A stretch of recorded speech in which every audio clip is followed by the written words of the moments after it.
Hello everyone, आज हम पढ़ेंगे डिफेक्ट्स के बारे में। ह्यूमन आई के कौन कौन से डिफेक्ट्स हो सकते हैं। तो मैंने इसमें 3 डायग्राम्स बना रखे हैं।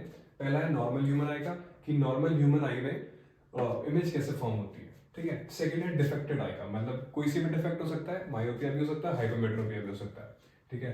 थर्ड है करेक्शन के बारे में, कि हम उस डिफेक्ट को करेक्ट कैसे कर सकते हैं। तो सबसे पहले हम पढ़ेंगे मायोपिया के बारे में। तो इसे हम लोग शॉर्ट साइटेडनेस भी बोल सकते हैं या फिर नियर साइटेडनेस भी बोल सकते हैं। इसका मतलब क्या होता है, इंसान को दूर का विजिबल नहीं होता। पास का तो वो इजीली देख सकता है, लेकिन दूर का आराम से नहीं देख पाता, ठीक है। तो मायोपिया दो वजह से हो सकता है, दो कारण हो सकते हैं मायोपिया होने के। पहला है जो कन्वर्जिंग पावर होती है, जो ह्यूमन आई की कन्वर्जिंग पावर होती है वो बहुत ज्यादा स्ट्रांग हो जाती है। क्या हो जाती है? बहुत ज्यादा स्ट्रांग हो जाती है, ठीक है। और सेकंड हो सकता है कि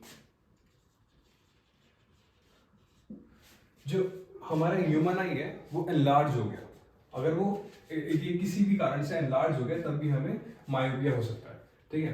तो पहला दिखा रहा है नॉर्मल ह्यूमन आई में इमेज कैसे फॉर्म होती है, ठीक है। सेकंड में क्या दिखा रहा है, देखिए इस लेंस में इसकी कन्वर्जिंग पावर बहुत ज्यादा हाई हो चुकी है, तो ये बहुत पहले ही कन्वर्ज कर दे रहा है। मतलब इमेज यहाँ पर बन रही है, इमेज इधर बन रही है। तो इमेज इधर बनने का मतलब क्या हुआ कि रेटिना से पहले ही इमेज बन जाएगी। अगर रेटिना से पहले इमेज बन जाएगी तो ब्लरी इमेज आएगी, मतलब दूर का नहीं दिखेगा। समझ में आया? तो ये है हमारी मायोपिक आई, ठीक है। तो हम इस बीमारी को, इस डिफेक्ट को करेक्ट कैसे कर सकते हैं? तो हम इसमें क्या लगाते हैं, कॉन्केव लेंस लगाते हैं। क्या लगाते हैं? Concave lens. तो पहले ही क्या करता है, डाइवर्ज कर देता है यहाँ से।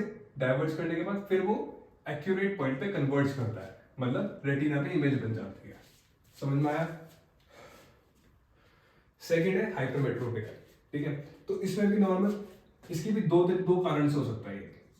पहला कारण क्या है, इसकी जो हमारे ह्यूमन आई के लेंस की कन्वर्जिंग पावर होती है वो बहुत लो हो जाती है, ठीक है। तो लो कन्वर्जिंग पावर।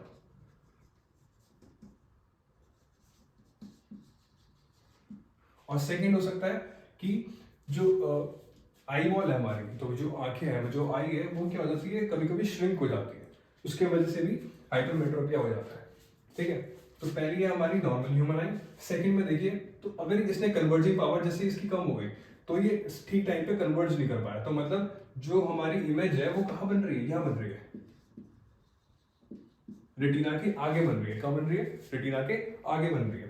तो इस वजह से हाइपरमेट्रोपिया हो जाता है। तो हाइपरमेट्रोपिक है, इसे हम लोग फार साइटेडनेस भी बोल सकते हैं, ठीक है। इसमें इंसान को दूर का तो दिख जाता है लेकिन पास का नहीं दिख पाता क्लियरली। तो ये है हमारी हाइपरमेट्रोपिक है। ओके, लास्ट है हमारे पास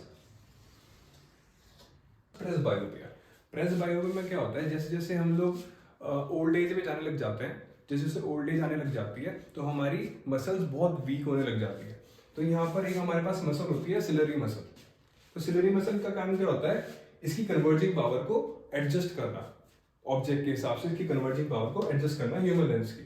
तो जैसे जैसे सिलरी मसल्स वीक होने लग जाती है तो लेंस की कन्वर्जिंग पावर कम होने लग जाती है। तो जो भी इमेज बनती है वो बिहाइंड द मिरर बनती है, बिहाइंड दी रेटिना बनती है, रेटिना के आगे बनती है। तो उस वजह से प्रेसबायोपिया हो जाता है। ये सेम ही है, मतलब हाइपरमेट्रोपिया जैसा ही होता है ये भी, लेकिन बस ये ओल्ड एज के कारण होता है। Thank you.